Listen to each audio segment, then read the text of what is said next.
In Atlanta, the CDC's Advisory Committee on Immunization Practices finished its two-day meeting today with major changes on vaccine recommendations.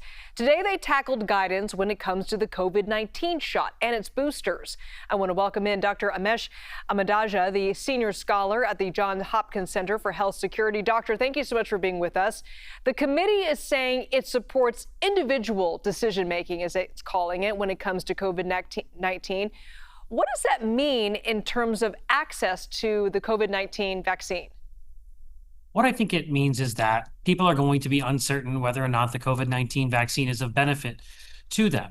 I think it would have been much better to make a very pointed recommendation for those in high-risk groups to get the vaccine. And for those in low-risk groups, that's where individual decision-making makes sense. It doesn't make sense for a pregnant woman to have individual decision-making for a vaccine, which has been proven to be safe and effective for that person. So I think this was sort of what you would expect with this committee and who's on this committee, that they have a lot of animosity towards the COVID-19 vaccines.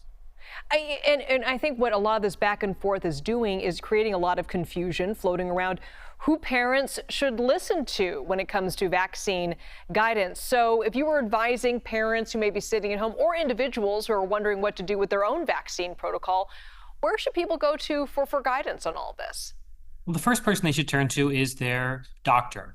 The doctors are meant to be able to help decipher some of that guidance.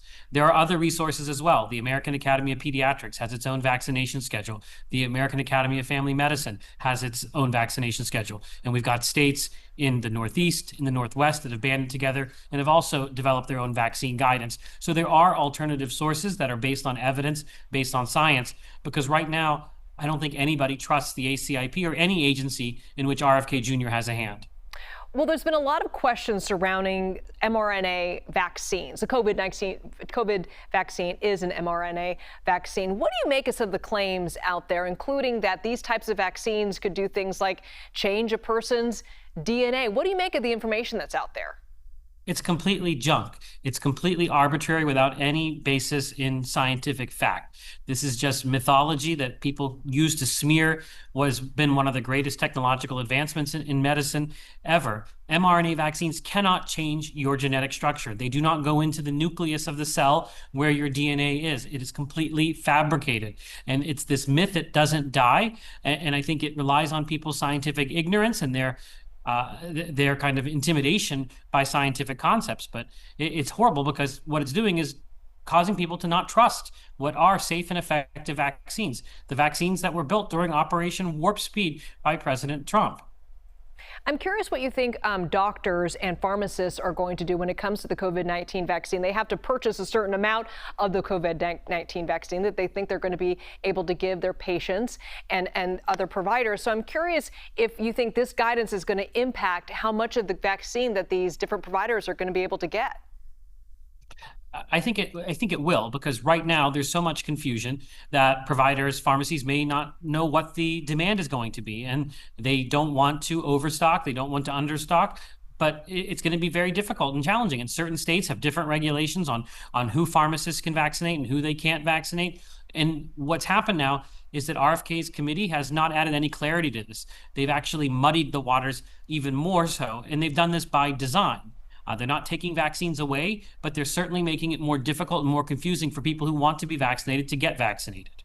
What about insurance companies? How are they reacting to the new CDC guidance when it comes to these vaccines?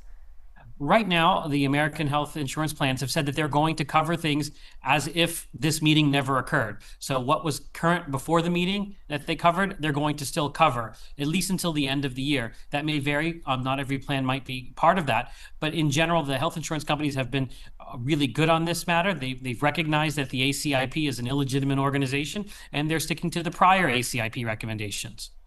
What do you make of these different states that are essentially taking vaccine guidance into their own hands? We saw it with some of the Western states. Do you think other states will follow suit?